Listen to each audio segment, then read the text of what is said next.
merci encore devant toi. Nous venons près de toi, toi qui es la source. Nous venons près de toi, toi qui es notre réponse. Nous venons près de toi, toi qui es l'objet de toutes choses. Béni soit jamais et pour toujours ton Seigneur. Merci encore pour ces dons que tu nous as donnés. Merci pour ta présence glorieuse. Parce qu'il n'y a que toi, le roi de gloire, le Seigneur des seigneurs, c'est toi Jésus. C'est toi Jésus. Gloire à toi Seigneur. Exode, Genèse chapitre 2, verset 25. Genèse 2, verset 25.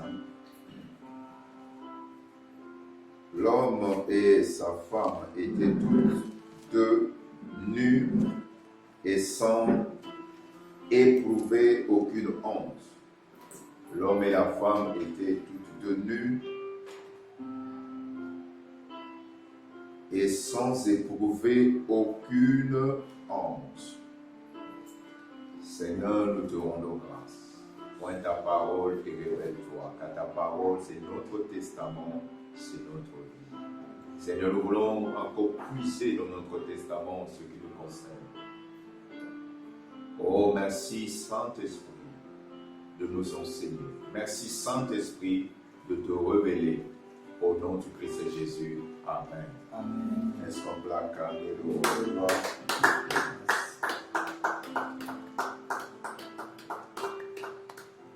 Amen. Amen. Donc nous voulons avancer. Aujourd'hui nous allons partager avec vous un thème que nous allons voir dans Genèse 3, c'est le 11e verset.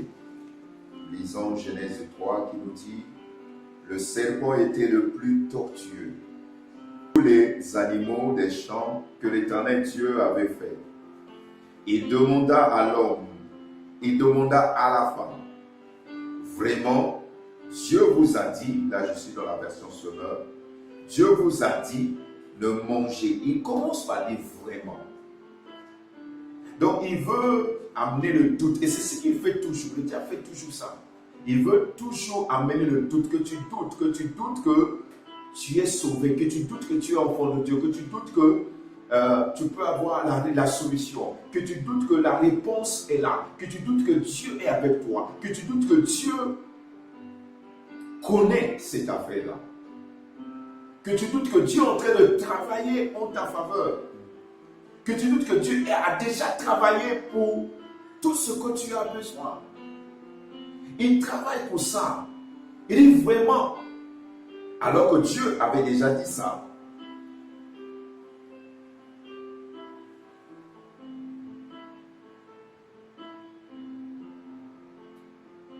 Alors que Dieu leur avait dit, vous mangerez de tout. Vous mangez de tous les arbres qui sont dans les jardins. Vous mangez de tout. Mais, sauf là, de la connaissance du bien et du mal. Amen. Et là, il dit, Dieu, il dit vraiment, et il dit à la femme, vraiment, Dieu vous a dit vraiment. Donc, comme si vous voulez dire que, as-tu bien entendu?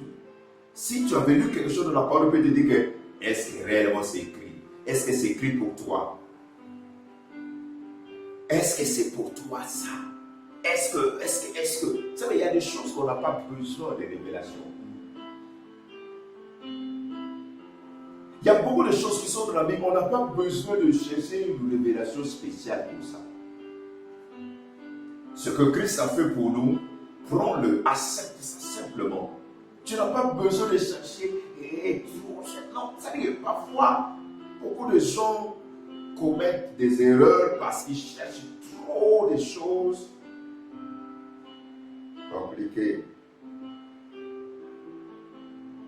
Vraiment, Dieu vous a dit,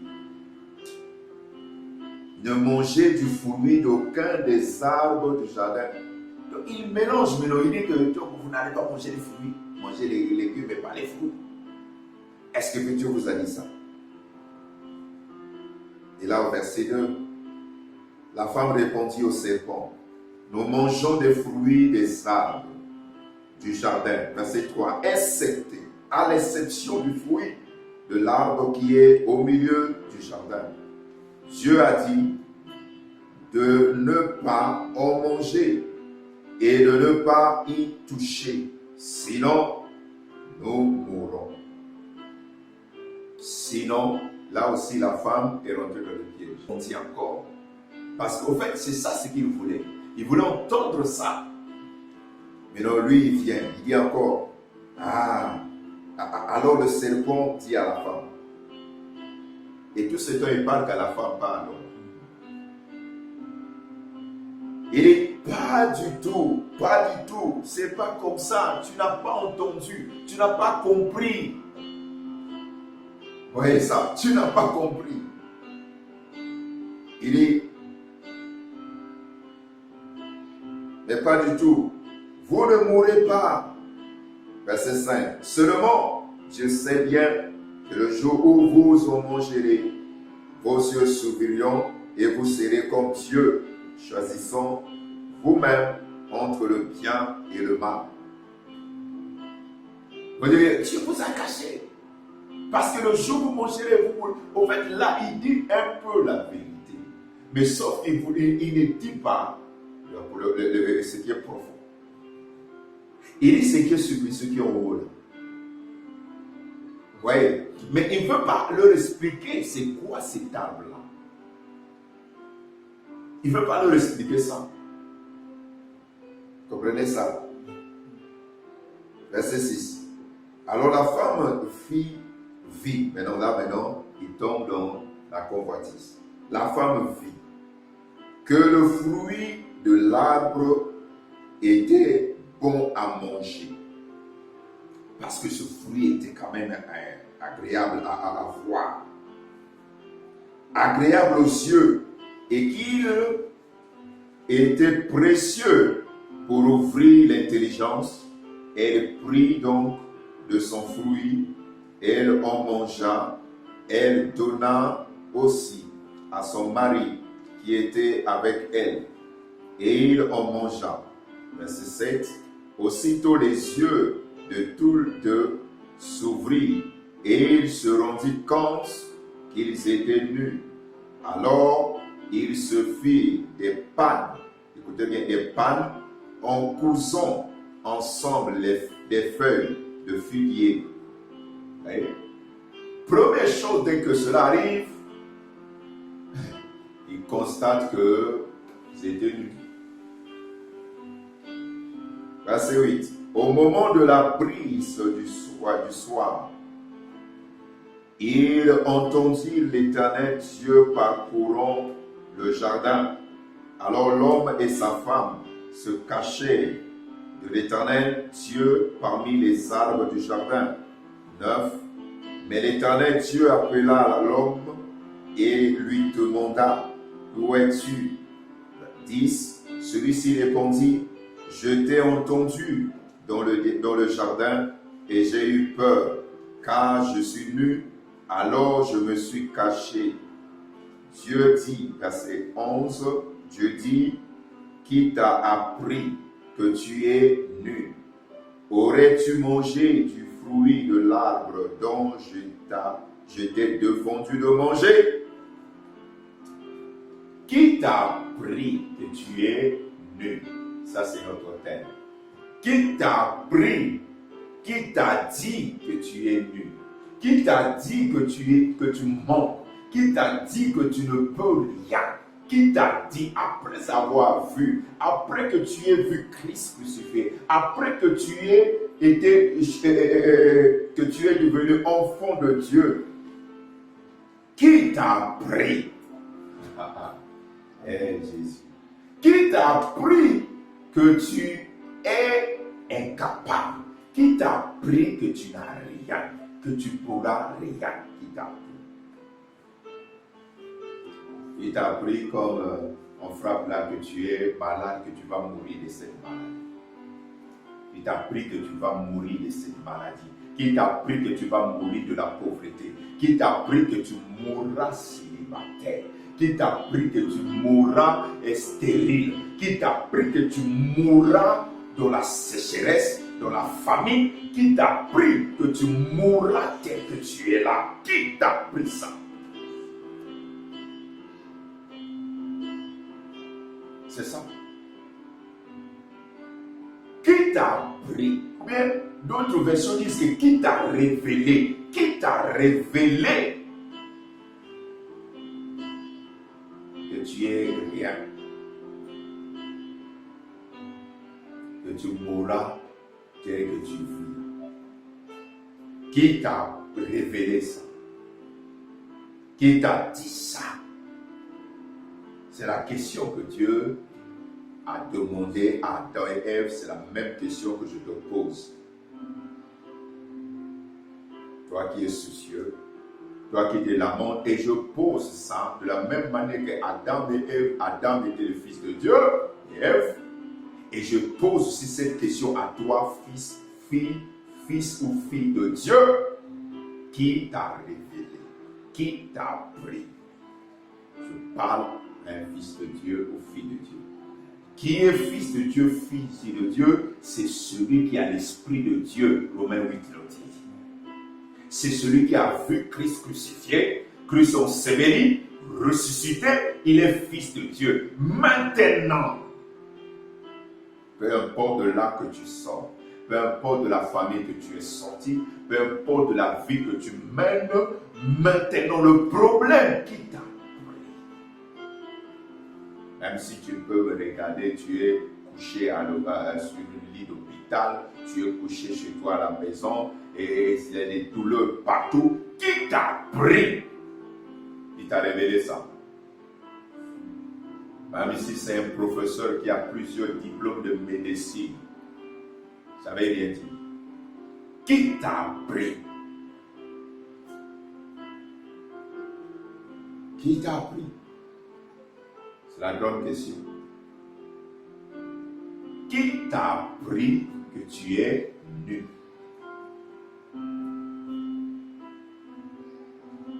Oh mon Dieu.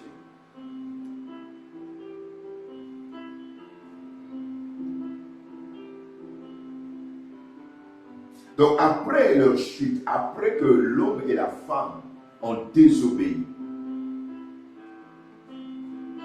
dans le jardin, il faut savoir qu'il y a deux arbres au milieu du jardin. L'arbre de vie, qu'on ne les a pas défendus de manger, et l'arbre de la connaissance du bien. En fait, l'arbre de vie parle de Christ. Et l'arbre de la connaissance du bien et du mal parle de la nature de Satan.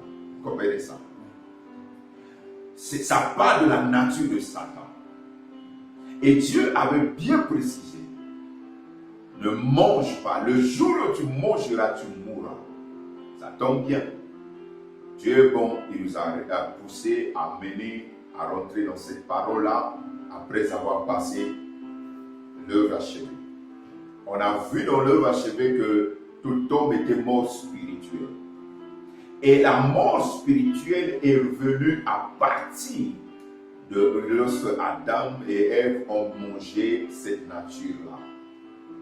La vie spirituelle que Adam et Ève avaient, ils ont perdu cette vie. L'esprit qu'ils avaient de Dieu, ils ont perdu ça. Et c'est là que la mort spirituelle a commencé à frapper tout homme.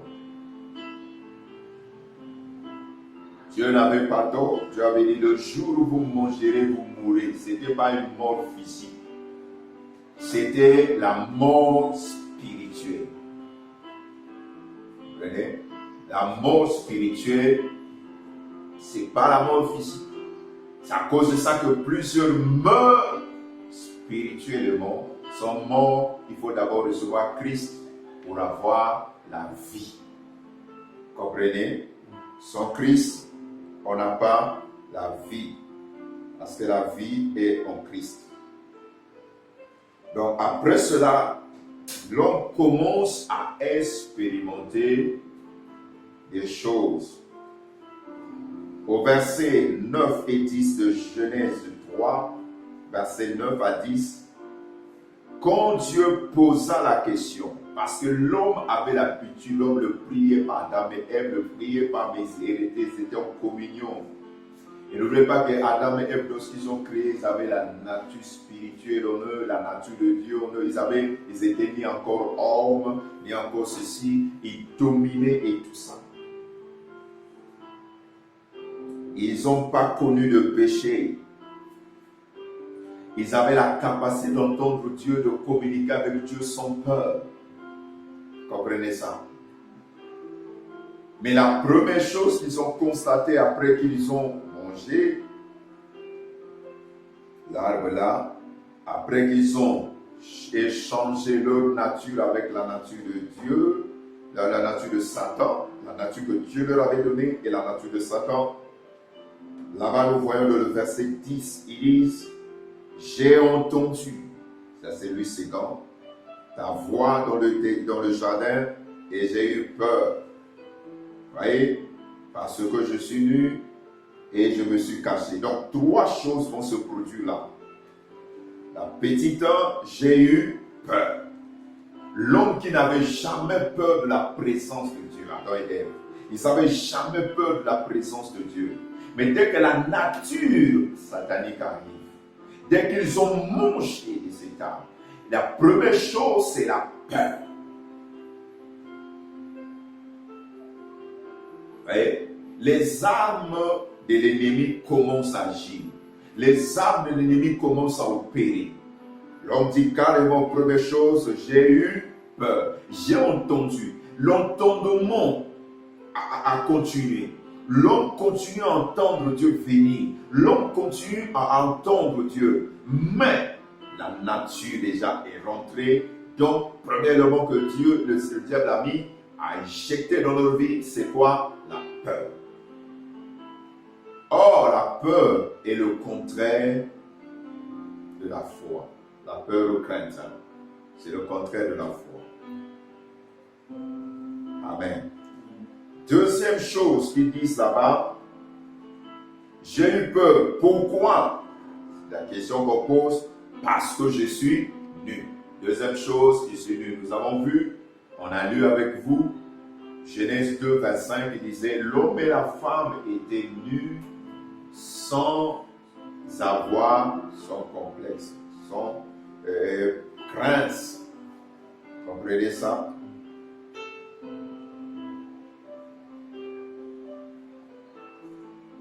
Et tout de nu. Et il n'y avait pas point honte. Ils n'avaient pas honte.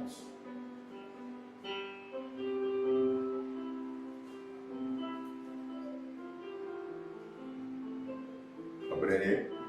Ils n'avaient pas honte. Mais là, ils ont eu peur. Pourquoi? Parce qu'ils étaient nus. Troisième chose, je me suis caché. L'homme et la femme commencent à fuir la présence de Dieu. Ils entendent Dieu venir, ils commencent à fuir. Et c'est ce qui arrive malheureusement beaucoup. C'est à partir de là que l'homme a du mal. L'homme a commencé à avoir du mal. L'homme commence à fuir la présence de Dieu. L'homme n'est plus à l'aise par rapport à la présence de Dieu. L'homme a peur de s'approcher de Dieu. Dieu véritable. C'est à partir de là. Pourquoi? Pourquoi la nudité? Et là où nous avons tiré notre thème, qui t'a appris que tu es nu? Qui t'a appris que tu es nu? La grande question. Dans la Bible, la nudité est toujours associée au mot, est toujours associée à la honte. C'est pour cela que le verset 25, le chapitre 2, Genèse nous dit qu'ils étaient tous deux nus sans honte. Vous comprenez ça? Dans la Bible, la nudité est toujours associée à la honte. Est toujours associée à la honte. Point virgule. Au sens figuré, le mot nu signifie, donc si nous allons un peu de manière à bien expliquer ça, le mot nu signifie être privé de ressources. Être privé de ressources, virgule, être désarmé. Vous voyez, être privé de ressources, virgule, être désarmé. Amen. C'est ça.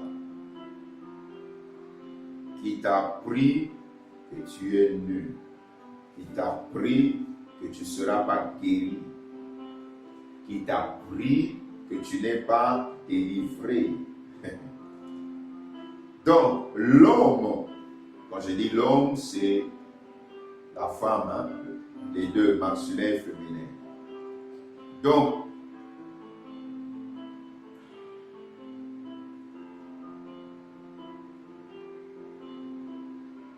l'homme était privé de ses ressources et désarmé de la nature qu'il avait et de sa position. Donc, l'homme était privé de ses ressources et désarmé de la nature qu'il avait et désarmé de la nature qu'il avait et de sa position. Genèse 1, 27 à 28. Genèse 1, verset 27 à 28. Qu'est-ce que l'homme avait? Parce qu'on a dit que être nu voulait dire être privé des ressources, être désarmé. Comprenez ça? Maintenant, qu'est-ce que l'homme s'est privé maintenant? Parce qu'en voyant qu'il était maintenant nu, il s'est privé de quoi? Qu'est-ce qu'il a perdu? Qu'est-ce qu'on l'a enlevé pour voir maintenant qu'il est nu alors qu'il ne voyait pas ça? Alors qu'il ne faisait même pas cas de ça? Vous voyez ça? Genèse 1, 27 à 28 nous dit: Dieu créa l'homme à son image, le verset 27. Il le créa à l'image de Dieu. Il créa l'homme et la femme. Verset 28. Dieu les bénit et Dieu leur dit: Soyez féconds, multipliez, remplissez la terre et assujettissez, et dominez sur les poissons de la mer, sur les oiseaux du ciel et sur tous animaux qui se meuvent sur la terre. Qu'est-ce que l'homme avait? C'est la bénédiction. Dieu, en créant l'homme, Dieu ne l'a pas laissé comme ça. Dieu a béni en disant: soyez féconds, multipliez, remplissez et assujettissez, dominez sur les poissons de la mer, sur les oiseaux du ciel, sur tous les animaux sur la terre. L'homme contrôlait, donc il avait le pouvoir, l'autorité sur tout ce qui est au ciel, dans le ciel, comme les oiseaux qui peuvent voler, sur tout ce qui est dans les eaux, tout ce qui est sur la terre. Amen. Amen. L'homme dominait à partir de ça. Et c'est à cause de ça que l'ennemi, le diable, ne pouvait pas toucher à l'homme. Il ne pouvait pas le toucher.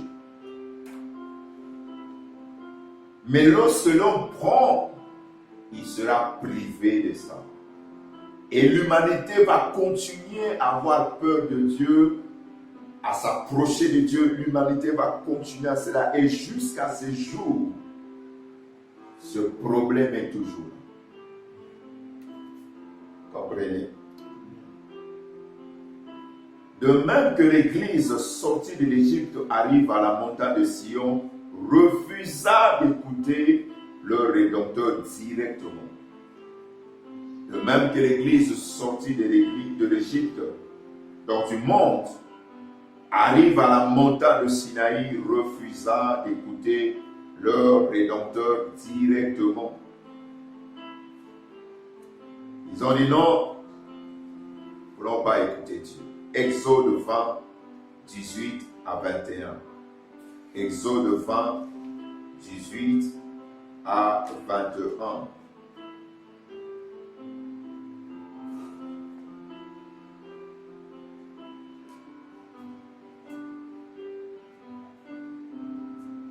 Tout le peuple entendait. Ça, c'est après quelque temps. Israël marcha jusqu'à arriver à la montagne, là où Dieu avait promis à Moïse, pendant que Dieu appelait Moïse, Dieu lui a dit, vous allez m'adorer ici. Ils arrivent là, Dieu dit, bon, je veux les parler. Je veux qu'ils sachent que je suis le Dieu qui parle depuis le ciel. Je veux qu'ils sachent cela. Et Dieu commence à parler au peuple. Par des tonnerres, par des trompettes, tout cela. Et tout le peuple entend la voix de leur Dieu. Une voix forte et puissante. Tout le peuple entendait. Verset 18. Les tonnerres et le son de la trompette. Ils voyaient les flammes de la montagne. Dieu voulait leur montrer qui il était. Pour faire la différence avec les dieux qu'ils ont vus en Égypte. Les idoles qu'ils voyaient en Égypte. Dieu voulait faire la différence. Les trompettes, ils voyaient les flammes de la montagne fumante. À ce spectacle, oh mon Dieu, le peuple tremblait et se tenait dans l'éloignement. Parfois, cela arrive même dans nos occultes. Il y a l'adoration, la présence du Seigneur. Vous voyez, les saints sont rentrés dans la prison, d'autres sont en train de faire le spectacle. En train de regarder, de juger des gens dans leurs pensées. Au lieu, eux aussi, d'entrer, de se concentrer, ils commencent à regarder, à juger les autres. Ça, malheureusement, c'est ce qui arrive souvent. À ce spectacle, le peuple restait éloigné, le mot lève. En fait, pendant que Dieu parlait et faisait tout cela, c'est comme si le peuple s'allait regarder. Eux, c'est les spectacles qu'ils voyaient, la fumée qui sortait, les flammes. C'est tout pour eux. Mais le cœur, quand il est éloigné là, c'est le cœur qu'on parle. 19. Il dit à Moïse, quand Moïse est descendu, parle-nous toi, et nous t'écouterons, mais que Dieu ne nous parle point, de peur que nous mourrons. Ouais. Parle-nous, mais pas Dieu. Parle-nous toi, mais pas Dieu. Et c'est parfois, c'est ce que malheureusement même l'Église de la Nouvelle Alliance, beaucoup des enfants de Dieu pensent ça. Pasteur, dis-moi, qu'est-ce que tu as pour moi? Pasteur, dis-moi. Vous faites ça, là. Ce n'est pas l'Église du Nouveau Testament. Ce n'est pas l'Église du Christ. Et le pasteur doit vous dire, qu'un prophète doit vous dire, qu'un prophète doit vous dire. La parole est entre vos mains. La Bible dit, la parole est entre ta bouche. Et prends la parole. Va. Si Dieu est ton Père, il doit te dire. Pour eux, c'est normal parce que Dieu est leur Dieu, il est leur maître, leur Seigneur, mais nous, le Dieu est notre Père. Comprenez ça? Jésus au manteau, qu'est-ce qu'il a dit à Marie? Il dit, je m'en vais vers mon Dieu qui est votre Dieu, vers mon Père qui est votre Père. Si lui, il a fonctionné, si lui, il n'avait pas besoin que les hommes lui parlent, que l'esprit de son Père révèle les choses, toi aussi, tu dois être conscient que l'esprit de ton Père doit te dire. Si le voile du rideau a été déchiré, c'est pour que toi et moi, nous puissions entrer, avoir l'accès dans sa présence. Amen. C'est ça le problème. Papa, je ne comprends pas. Et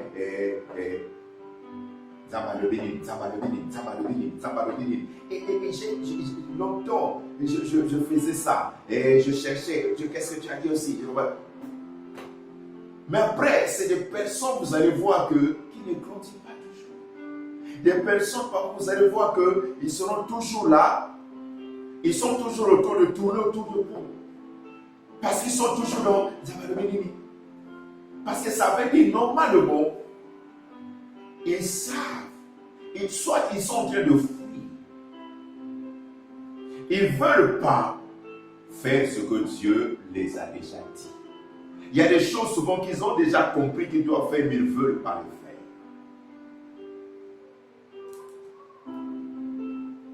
C'est ça malheureusement. Beaucoup savent déjà quoi faire. Mais ils veulent quelque chose d'autre. Ça va le venir, ça va le venir. Qu'est-ce que tu as dit? Qu'est-ce que tu as dit? Mais même si vous le dites, et là, ils sont prêts à choisir. Je leur dis, bon, marche de manière intègre, tout cela. Ah. Mais c'est ce que je fais, c'est maintenant le débat. Si tu leur disais, oh non, tu as dit que tu serais élevé. Oh amen, mais moi je croyais ça.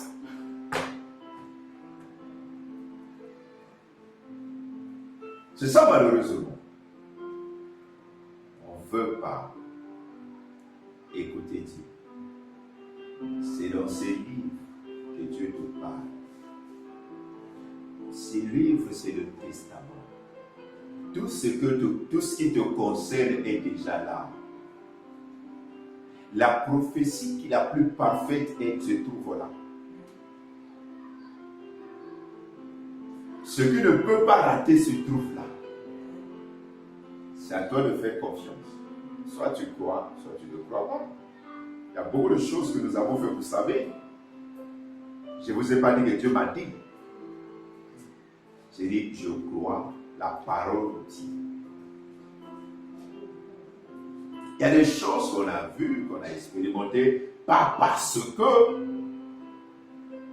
une prophétie, non, Dieu a révélé. Non, parce qu'il est écrit.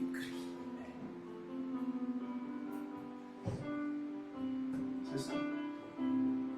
Vous avez votre testament et vous le négligez. Vous voulez qu'on prophétise quelque chose. Alors la Bible dit dans Hébreux 2, et dans les temps passés, Dieu a parlé par le prophète, tu sais, les apôtres, mais maintenant Dieu parle par son Fils. Mais tu vas entendre Christ aussi à travers sa parole. À travers sa parole. Est-ce que tu as encore besoin de révélation que tu ne voleras pas, tu ne tricheras pas, non? Que tu ne mentiras pas? Non, dans quel contexte il a dit ça? Mais c'est déjà écrit. Ça encore, il faut qu'on te révèle.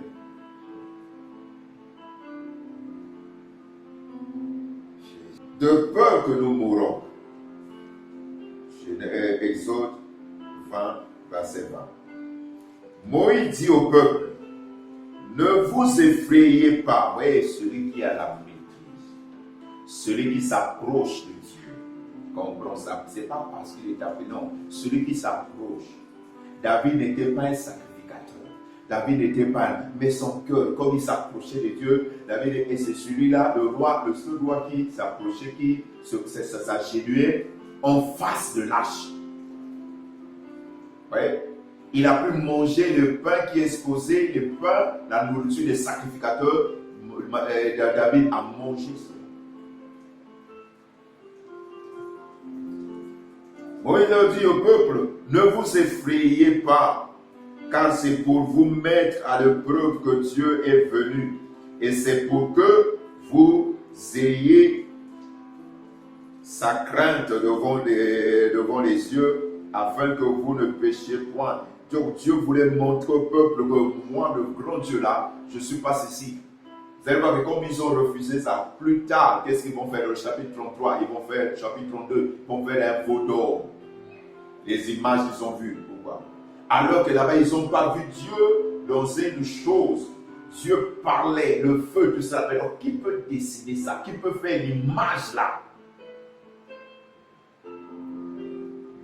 Le risque, c'est que lorsque nous refusons nous-mêmes d'écouter Dieu, et là, c'est là que l'ennemi échoue. Parce que le but de Dieu en faisant l'homme et les femmes, c'est pour communier. Adam et Ève écouter Dieu, parler avec Dieu. C'est ça le but. C'est ce que Christ est venu faire à la croix, au tomber tout cela. C'est nous ramener encore là. Vous voyez, là, nous allons voir les conséquences de tout ça. J'ai eu peur, je suis nu. Et l'humanité a continué à avoir peur de Dieu, à fuir Dieu. Même ceux qui sont à l'église. Et ils continuent toujours. Dès qu'ils pêchent un peu là, pouf, ils commencent à fuir la présence de Dieu.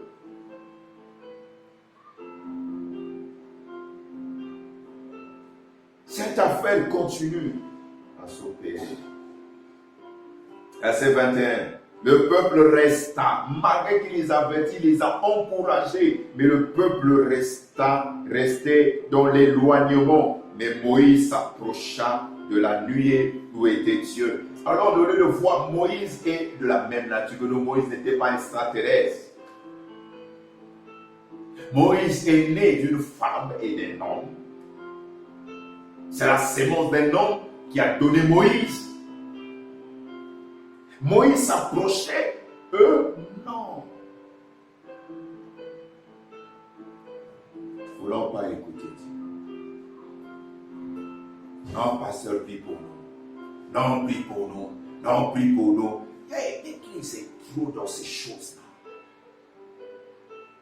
Si Dieu est ton Père,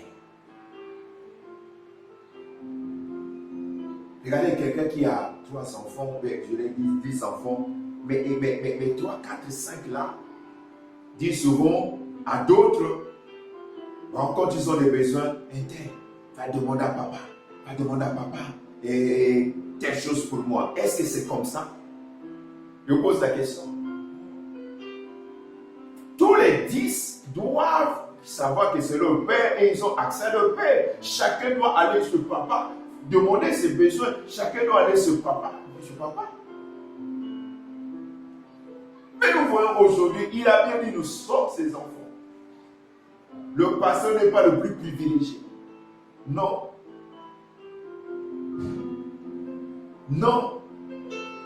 Tout enfant de Dieu et le pasteur est enfant de Dieu et fils de Dieu, c'est tout.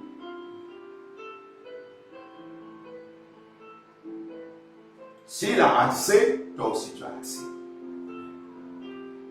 La seule chose qu'il fait quand il exerce à l'église, il est en train de nous transmettre la connaissance. Il a reçu un don, il a reçu un ministère. Alors il exerce seulement le ministère, mais au-delà de ça, c'est d'abord, en dehors de ça, c'est d'abord un enfant de Dieu qui a développé, qui a atteint peut-être le statut d'un fils. Parce qu'il y en a des serviteurs de Dieu qui restent de enfants, qui ne deviennent pas des fils.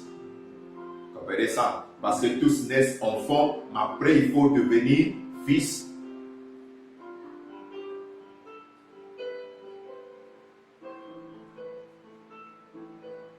Amen. Il faut devenir fils. Ou fille de Dieu. Donc, ce n'est que ça. Qui a dit que tu étais nul? Qui a dit ça? Donc l'homme privé des ressources et des amis. Qu'est-ce que ça veut dire ressources? Pour certains, vous savez que ressources veut dire ce à quoi on a recours. Ressources, 2 points. Ce à quoi on a recours.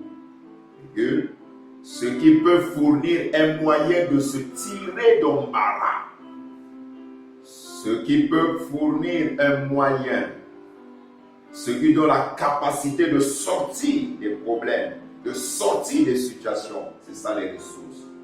La puissance qui nous permet de sortir des problèmes. C'est ça les ressources. Ce dont à quoi on a recours. Ce qui peut fournir un moyen de se sortir d'embarras. C'est ça. Ressources. Donc Adam et Ève, en mangeant, il y a eu transfert. Le diable les a dépouillés. Le diable a pris leurs ressources. Maintenant, être désarmé, c'est quoi? Enlever à quelqu'un ses armes. Adam avait les armes qui faisaient en sorte que le diable soit loin de lui, que le diable ne pouvait pas s'approcher, qui lui permettait de dominer sur tous les êtres créés, de régner sur la terre pendant que son Seigneur et Roi, Créateur Elohim, régnait au ciel. Comprenez ça? Mais non, lorsqu'il a mangé, il y a eu désarmement. On a enlevé à Adam ses armes, sa bénédiction là. Ça veut dire enlever à quelqu'un ses armes, virgule, son armure. Donc, la bénédiction là était comme armure pour Adam. Il avait comme cet habit là, comme armure. Il ne se voyait pas nu. Vous comprenez ça? Et lorsqu'il était désarmé, lorsqu'on l'a dépouillé, c'est là que Adam et Ève s'est vus nus. Comprenez ça? Parce qu'on l'a dépouillé de son armure. Ça veut encore dire quoi, désarmer? Obliger quelqu'un à livrer, à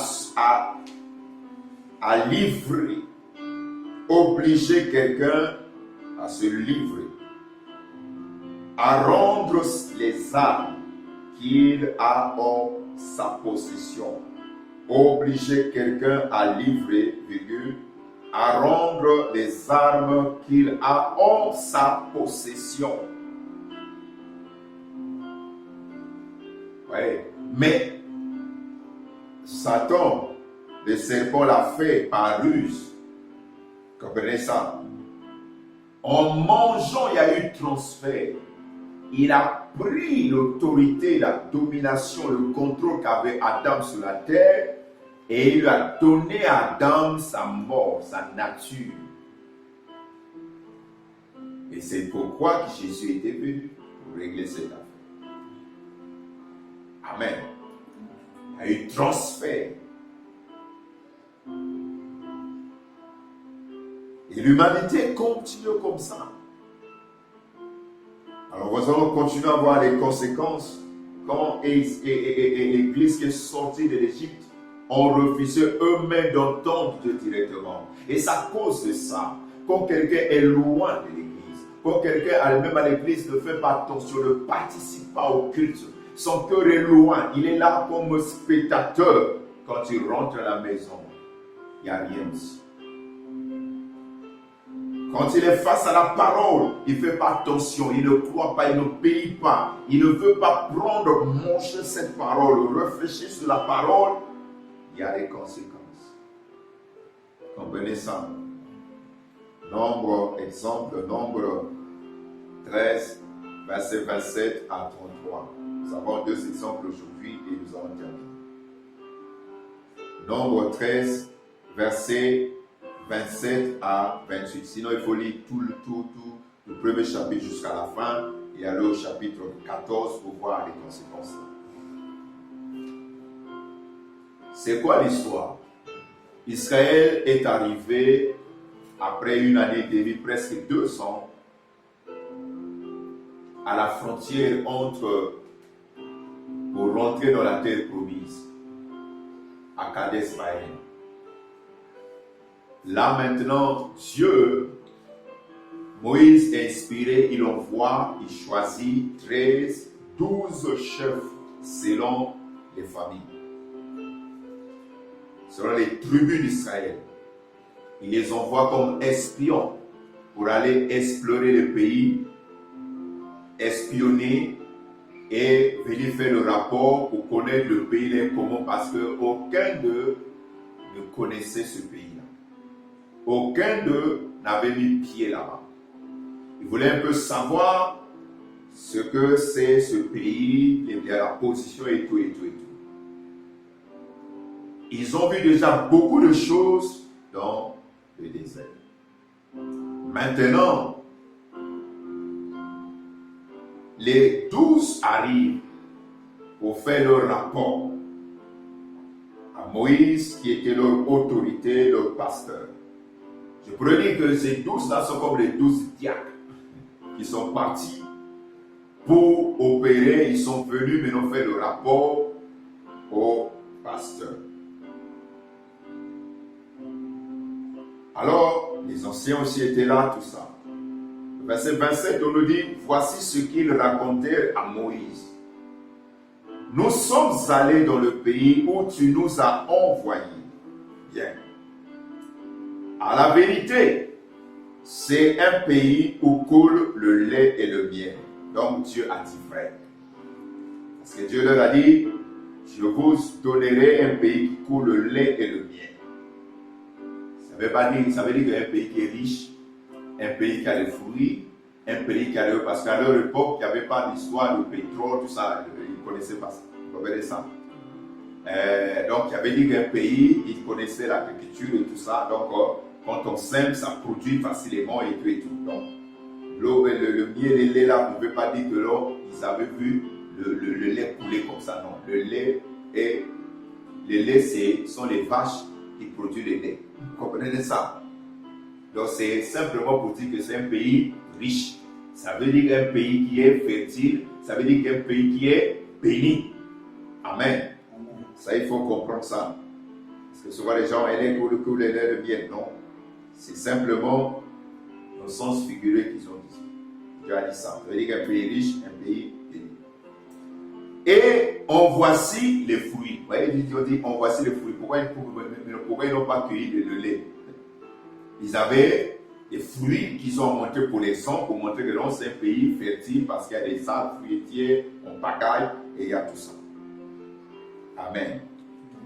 Verset 28. Mais le peuple, ils ont bien commencé, hein, verset 27, verset 28, maintenant ils commencent à dire mais. Alors quand on commence par mais là, lorsqu'on commence une phrase par mais, ça veut dire qu'on veut annuler, on veut contredire, ou bien on veut être en opposition, on veut s'opposer à ce qu'on a dit avant. Oui. Alors, mais le peuple qui habite ce pays est puissant. Donc nous sommes faibles. Comprenez ça? Oh mon Dieu. Mais le peuple qui habite le pays est puissant. Donc nous, vous-même ajoutez. Les villes sont fortifiées. Donc il y a des murs, tout cela. Très grandes. Nous y avons vu des enfants d'Anak. 29. Les Amalécites habitent la contrée du Midi, donc le sud. Les Héviens et les Jébusiens et les Amoréens habitent la montagne. Et les Cananéens habitent près de la mer et le long du Jourdain. Verset 29, parce qu'ils ont des mains, ils sont puissants. Le peuple qui les entendait ont commencé à réagir. Donc l'Église, le peuple de Dieu, pendant qu'ils faisaient le rapport, il fallait qu'ils soient eux-mêmes avec le pasteur. Non, c'était l'assemblée qui sont venus, les familles aussi, des diacres étaient là, et tout le monde était mobilisé pour les accueillir, et tout. Au lieu de se limiter par là, et le reste d'aller voir dans un coin, rien qu'avec l'homme de Dieu, non, ils ont commencé à débattre. Maintenant, l'intervention de Caleb, au verset 30. Caleb fit taire le peuple qui murmurait contre Moïse. Il dit, montons, emparons-nous du pays, nous y serons vainqueurs.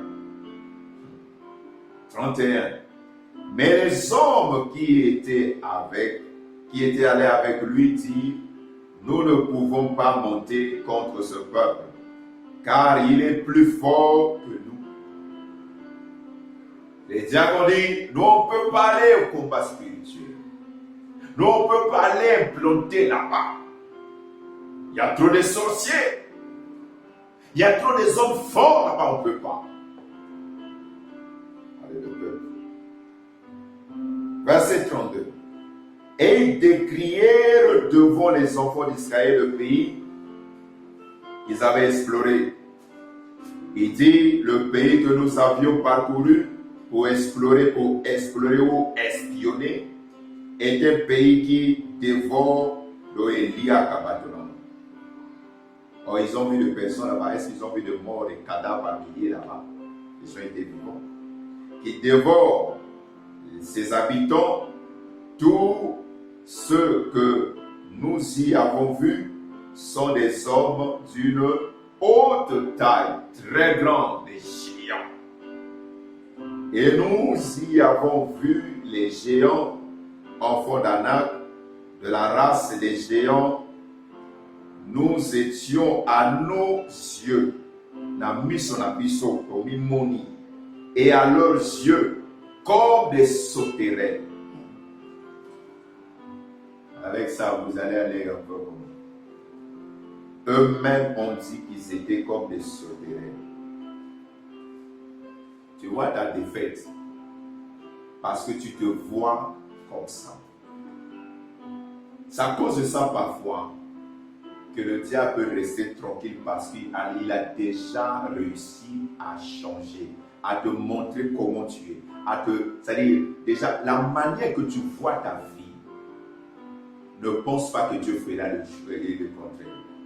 Au chapitre 14, vous verrez que Dieu s'est fâché et Dieu va tuer sur 12, il y a eu que 2 qui seront sauvés, Caleb et Josué. Les 10 seront morts. Et le peuple va se réveiller maintenant pour aller. Mais ils vont échouer. Et Dieu va leur dire, à cause de ça, parce que vous avez refusé, puisque vous avez pris 40 jours pour aller explorer le pays, vous ferez 40 ans dans les déserts. Jusqu'à ce que tous ces hommes-là qui vont déjà blessés 4 à 10 fois vont tous mourir dans le désert. Vous n'entrerez pas. Voyez. Au fait, le grand problème quand nous parlons que qui t'a dit que tu es venu là, c'est de te faire comprendre que l'échec de ta vie, ce n'est pas toujours l'ennemi. Mais c'est t'amener à voir comment tu vois ta vie. Si ta manière de voir comme eux là, ils ont dit que à nos yeux et à leurs yeux, nous nous voyons comme des sauterelles. Donc quelque chose qu'on peut écraser par le pied. Or c'est les hommes que Dieu a créés à son image. C'est les hommes que Dieu a créés à sa ressemblance. C'est les hommes que Dieu avait dit que dominer, multiplier, assujettisser. Et même là, lorsque il y a eu déluge, quand Dieu est venu trouver Noé, Dieu a répliqué les mêmes choses. Soyez féconds, multipliez, dominez, assujettissez. Comprenez ça? Bien que Noé, pendant qu'on lui disait ça, Noé avait déjà la nature d'Adam. Or, Noé a pu faire certains exploits. Mais alors, qui t'a dit? Pourquoi regardes-tu ta vie avec les yeux adamiques, avec la nature humaine, avec la nature de Satan? Pourquoi regardes-tu comme un rien? Pourquoi tu te regardes comme quelqu'un qui va mourir comme ça? Tu ne joues pas parce que Dieu est incapable. Tu ne joues pas parce que la parole de Dieu n'a pas prévu ce que tu la parole du Seigneur, Dieu a tout accompli. Christ a tout accompli. Je suis en train de parler de Christ parce que je ne suis pas dans l'Ancien Testament. Nous sommes en train de voir ces choses-là comme exemple. Mais déjà, je parle à qui? Je suis en train de parler aux enfants de Dieu. Je suis en train de parler à ceux qui ont reçu Christ. Mais si tu n'as pas encore reçu Christ, il y a moyen de le recevoir. Tu nous suis, il y a des numéros de téléphone. Appelle. On te dira.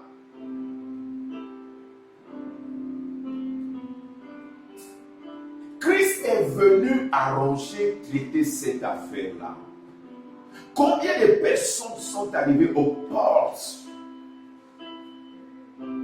ils ont échoué. Combien sont arrivés? Pourquoi? Parce que non, je n'ai pas les ressources. Vous voyez ce qu'ils se sont dit? Non, nous ne pouvons pas. Pourquoi? Ils se sont dit que nous n'avons rien. Mais les dieux qui les a fait sortir de l'Égypte, les miracles, ça c'est des personnes qui ont vu des miracles, des signes énormes. Mais comme ils n'ont pas de relation, comme ils fuyaient la présence de Dieu, comme ils n'ont pas voulu écouter Dieu, c'est ça le problème de beaucoup d'hommes et de femmes. Comme ils n'ont pas voulu écouter Dieu, comme ils n'ont pas voulu avoir une relation. Vous voyez, Josué, il était sûr parce que quand Moïse montait, Jésus restait là à un certain niveau. Caleb, on le voit seulement ici, mais lui aussi, et c'est un bon diacre qui voit les choses, qui écoute, qui comprend que non. Il dit, si Dieu est avec nous, c'est notre seule ressource, c'est Dieu. C'est vrai qu'ils ont bâti des grandes tours. C'est vrai qu'ils ont ceci, cela. Mais c'est Dieu avec nous. Comme disait Paul dans Romains 8. Si Dieu est pour nous, 31, qui sera contre nous?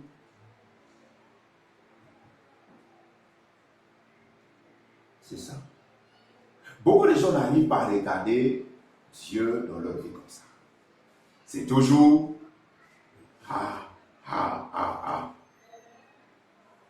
Ils sont incapables de voir Dieu en eux. Ils sont incapables de voir que Dieu est notre ressource la plus grande. Sa parole est notre ressource. Sa parole est notre ressource. Son esprit est notre ressource. Sa puissance est notre ressource. Nous n'avons pas cherché les choses matérielles qui aujourd'hui sont là, demain ce ne sera pas là. Si ta ressource c'était un homme, parce qu'il a une position dans la société, dans la vie publique, parce que c'est une autorité, mais demain il peut perdre cette poste-là. Vous comprenez ça? Et même si c'est une autorité, cette maladie-là, par exemple, a touché les premiers ministres, a tué les hommes importants. Vous comprenez ça? Parce que la mort ne voit pas ça.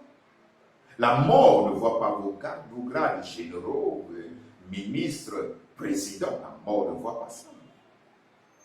Les maladies ne voient pas ça. Quelle est ta ressource? Eux, ils ont pris le temps de vanter l'ennemi, de vanter. Ils sont des géants.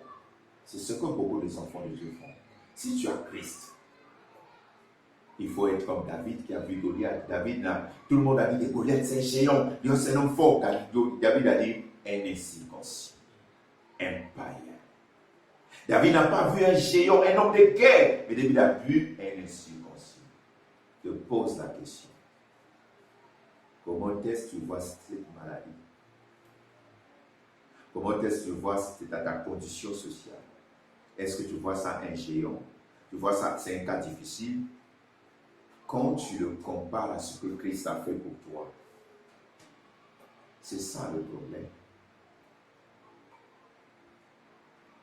Si tu es capable de voir, Christ est celui qui s'est débrouillé pour nous revêtir. Sa parole est notre ressource. Mais comment est-ce que tu vois ta vie? C'est ça l'importance. Comment est-ce que tu vois ta vie?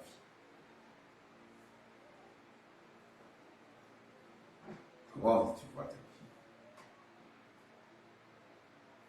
Beaucoup de gens échouent parce qu'ils voient mal leur vie. Ils ont seulement d'autres, ils ont même l'esprit du Seigneur avec eux.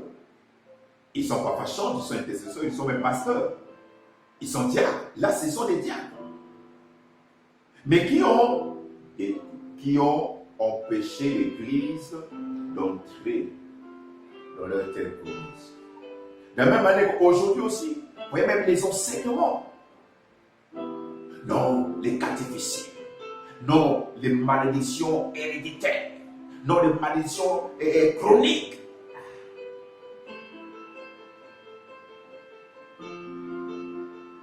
Mais où est le thème sur le Dieu Tout-Puissant? Non, les cas difficiles. Les cas impossibles. Non, il faut faire. Christ a tout accompli. Qui t'a dit que tu es nul? Qui t'a dit que tu n'avais pas de ressources? C'est vrai, quelqu'un pourrait dire, j'ai pas tel diplôme. Mais si tu as Christ, Christ est ta vie. Christ est ta ressource. Christ est ta ressource. C'est pour ça qu'on a vu qu'un des choses, un des bénéfices de la résurrection, c'était quoi? La cinquième qu'on a vue avec vous, c'est que Christ en nous, l'expérience de la gloire. Mais on n'a pas dit que Christ en nous, c'est des diplômes, ce qui n'est pas mauvais, c'est une famille qui a un nom. Non.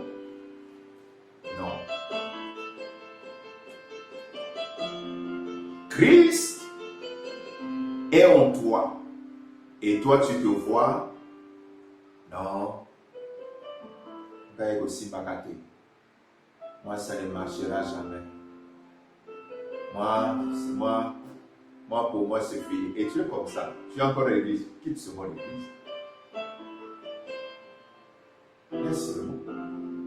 Mais parce qu'avec cette attitude-là, c'est impossible que Dieu ne peut rien faire avec une telle personne.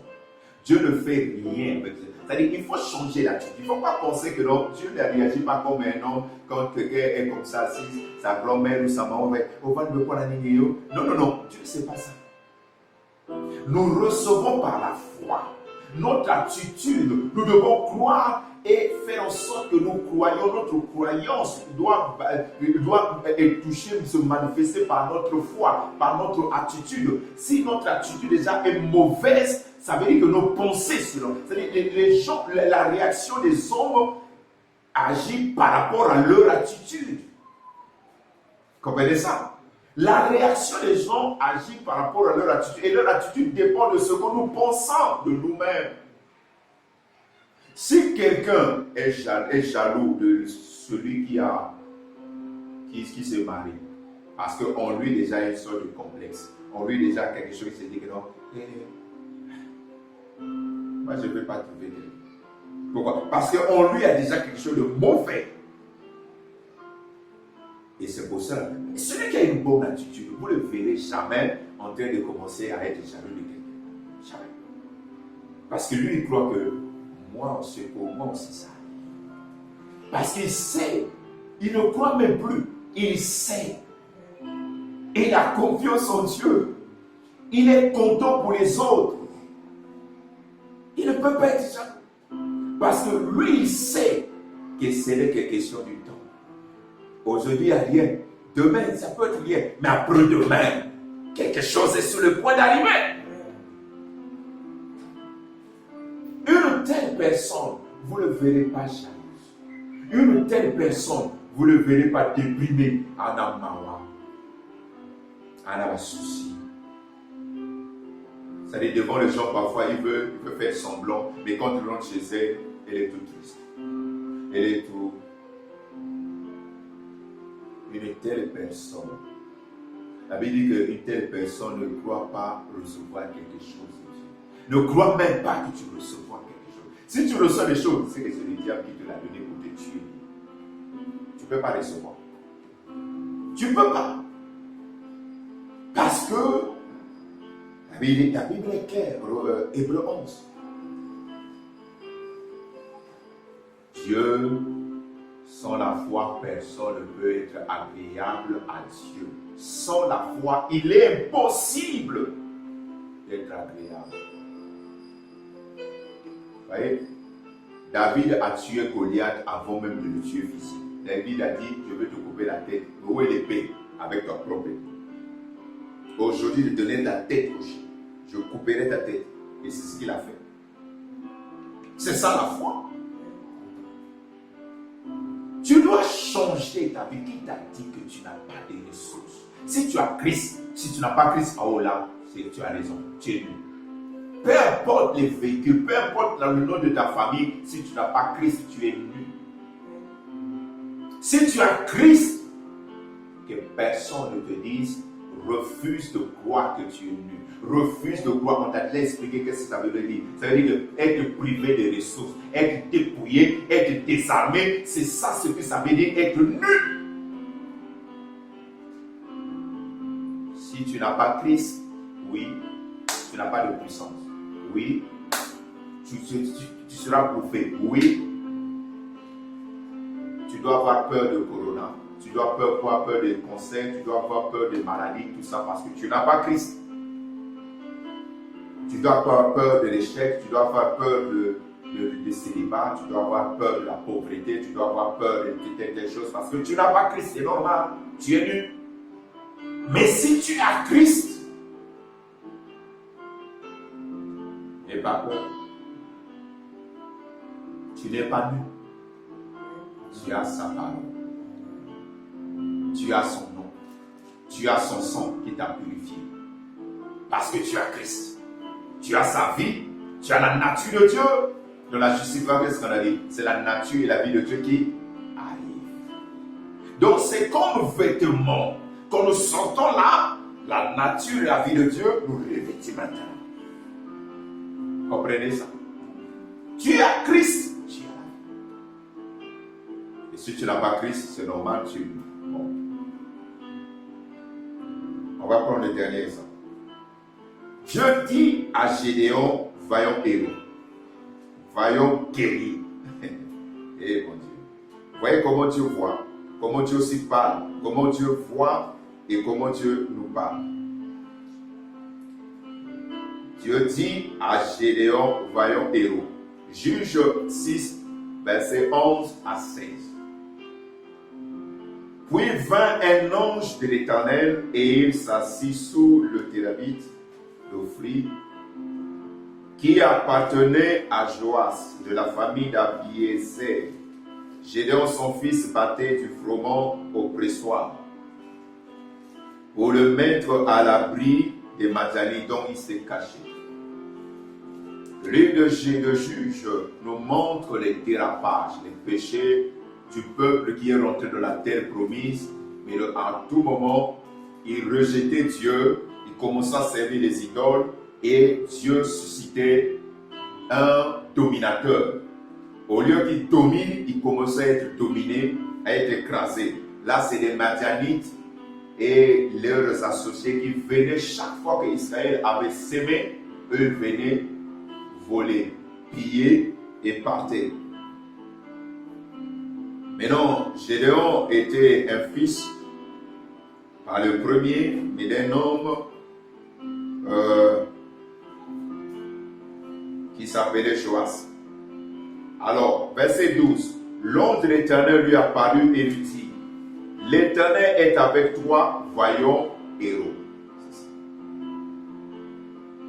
Mais Gédéon, qu'on dit voyons héros, est en train de se cacher pendant tout le temps. Il se cache pour piler. Verset 13, écoutez lui-même de dire. C'est ça ce que Dieu peut voir. C'est ça ce que la parole de Dieu te dit souvent. Mais regarde maintenant comment toi-même tu te vois et toi-même tu te regardes. Gédéon, en réalité, il n'a pas tort de dire ça parce qu'il n'avait jamais combattu. On n'a pas vu Gédéon faire la guerre comme par exemple Jephthé par exemple qui combattait un peu avant même que Dieu l'appelle.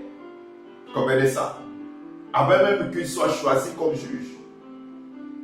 Mais là, Gédéon dit maintenant, verset 13, Gédéon lui dit, donc répond à Dieu, ô Seigneur. Il ne savait pas que c'était l'Éternel parce que là, il croyait que c'était un homme. un prophète comme ça. Il dit, si l'Éternel est avec nous, pourquoi toutes ces choses nous sont-elles arrivées?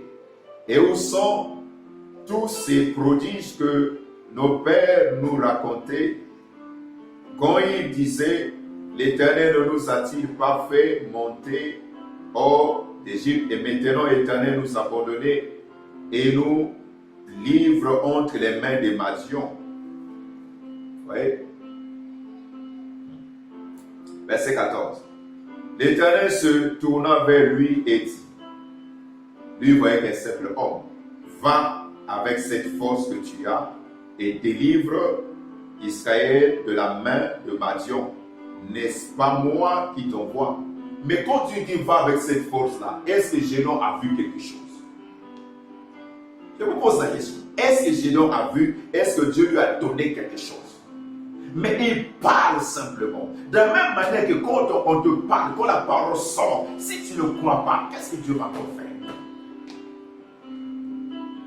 Si tu ne crois pas que il est l'Éternel qui te guérit,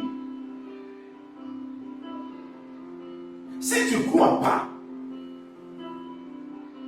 alors la guérison posera problème. Il est celui qui a pris ton péché et il est celui qui te guérit. Si tu ne crois pas ça, alors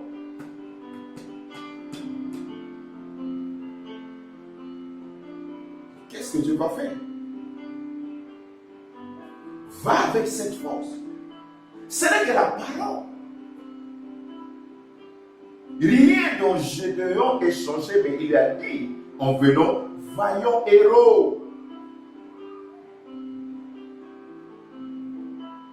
C'est comme si Dieu pouvait dire aussi que non.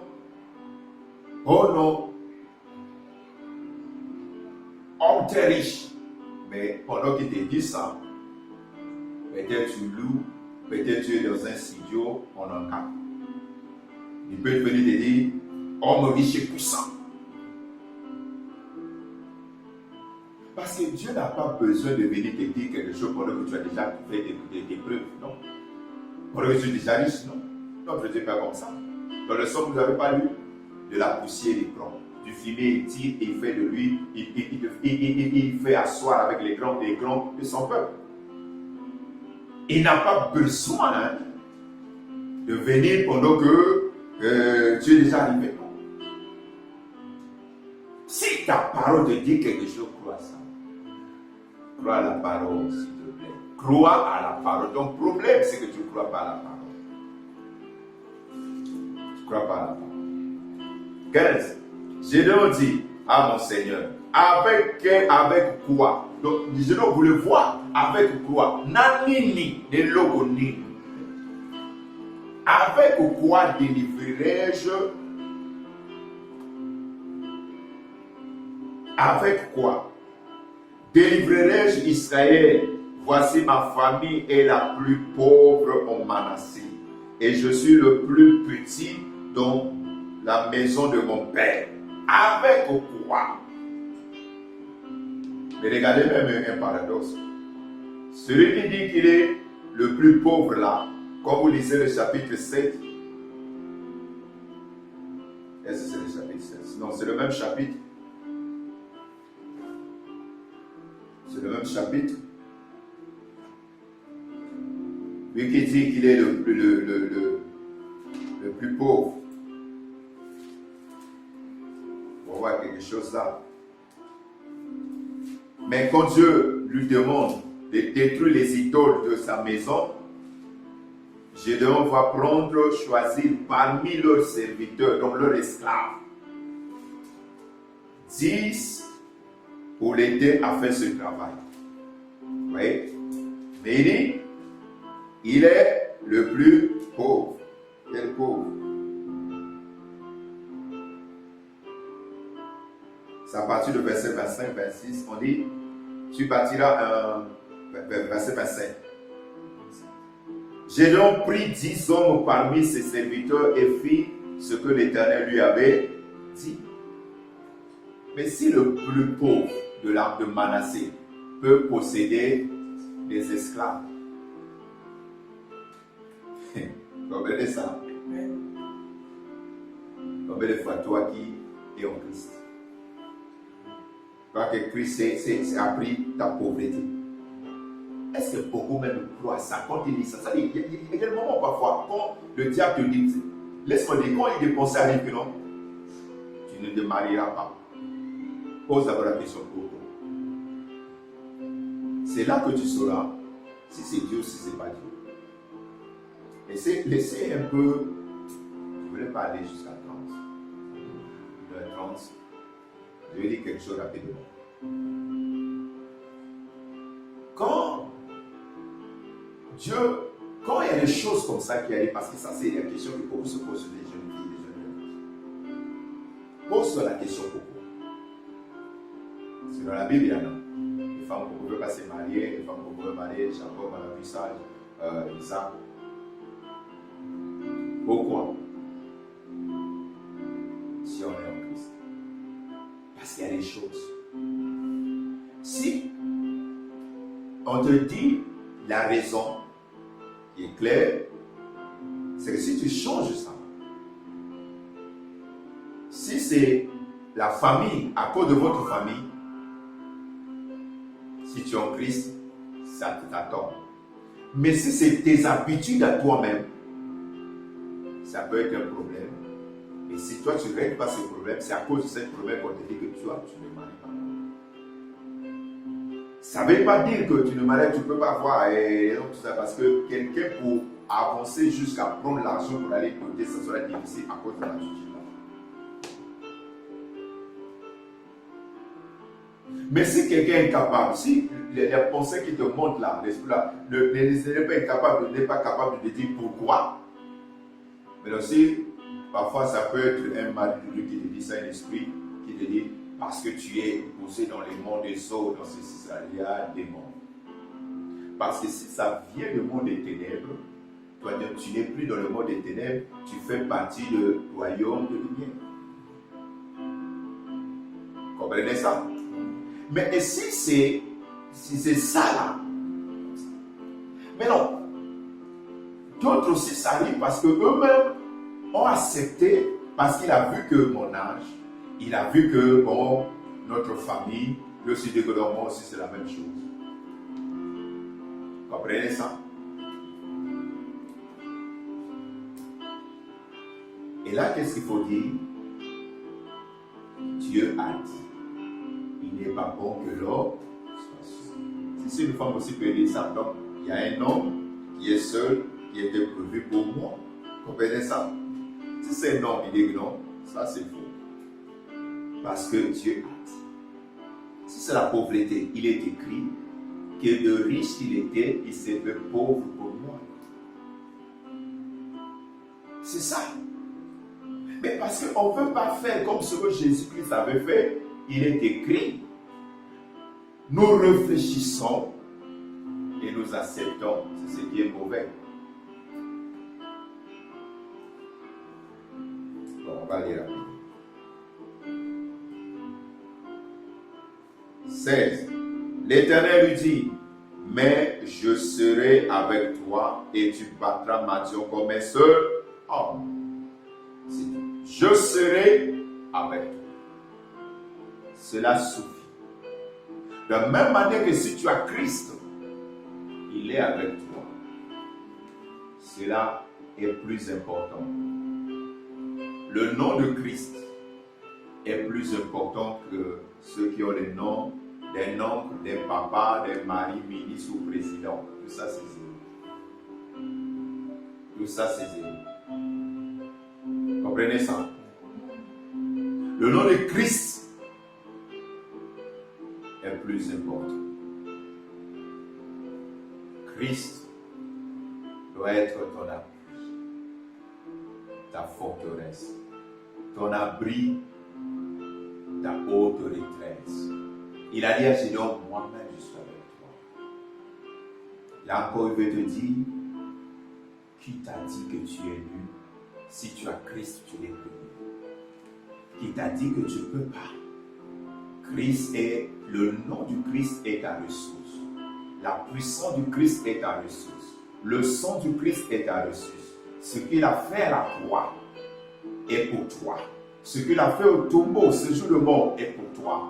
La résurrection a donné vie à tout ce qu'il a fait à la croix et au séjour de mort. Alors tu n'es plus libre. Il t'a donné la nature, la justification et la sanctification. Crois-tu à ça? C'est ça le problème. Est-ce que tu crois à cela?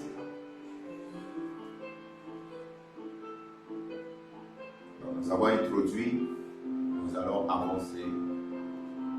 Que Dieu bénisse, tu nous as aimés, tu nous as sauvés. Et nous te sommes infiniment reconnaissants. Oh les grâces parce qu'il t'a aimé. Oh les grâces pour ce qu'il a accompli. Même pendant que Adam et Ève ont désobéi, ont mangé le fruit interdit, Seigneur, ton amour a continué. Jusqu'à ce que les Abraham sont passés, les Moïse sont passés, les David sont passés, et tu nous as suscité un Rédempteur. Oh Dieu, merci. Merci. Parce que nous ne sommes pas nus. Merci. Parce que tu nous as recouverts. Merci pour ta nature et ta vie en nous.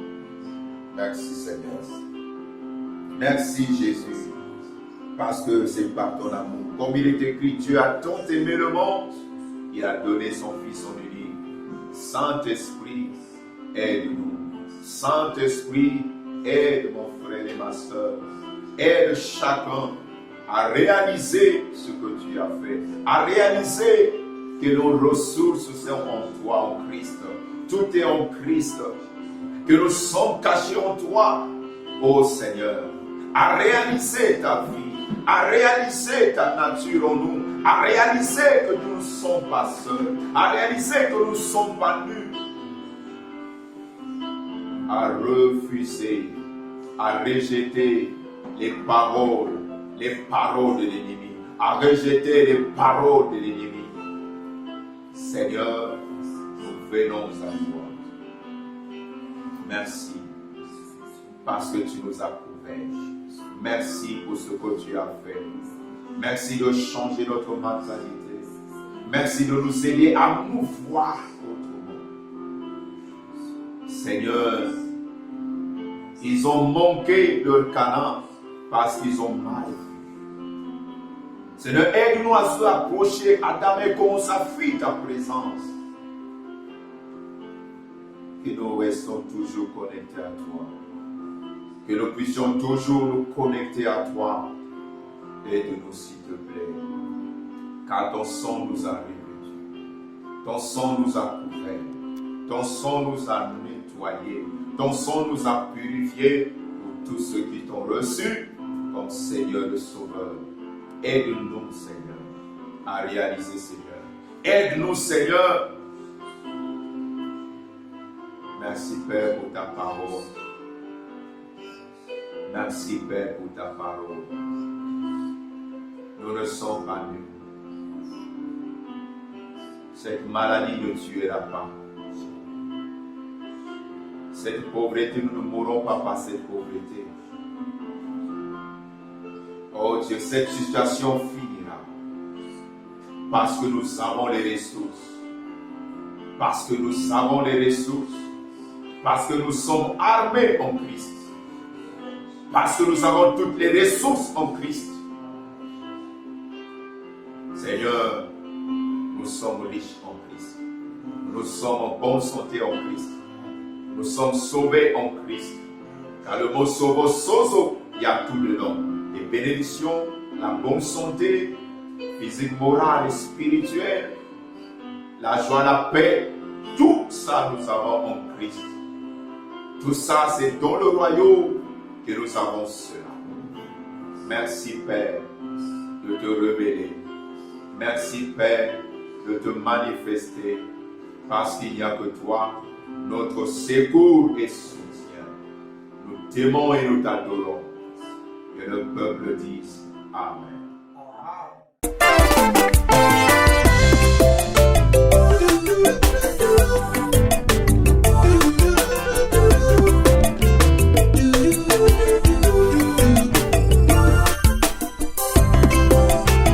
Tu préfères